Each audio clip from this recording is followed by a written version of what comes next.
I believe the climate is changing and that humans play a role. However, I also believe significant questions remain as to the extent. Our actions must be based on sound science.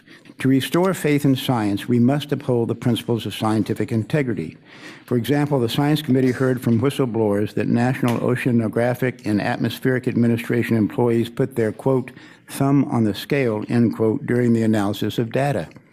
This was done to arrive at politically correct results that would disprove the absence of global temperature increases from 1998 to 2012. So what Lamar Smith is doing here is several things. Firstly, he's talking about restoring faith in science, but then he goes on in the next breath to attack the science and cast doubt on the science. He's actually saying, let's restore faith in science, and then he's trying to erode faith in science. Yeah, I think he's kind of working from an old playbook. If you hear, he says something called sound science.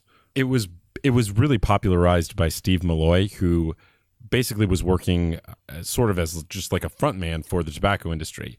And he set up a think tank that called itself, like the blah, blah, blah Institute of Sound Science, and started a webpage called Junk Science. And so he basically, in a very kind of Orwellian way, took the fake, industry-friendly spin on things, called that sound science, and then labeled what was, the mainstream scientific opinion, junk science.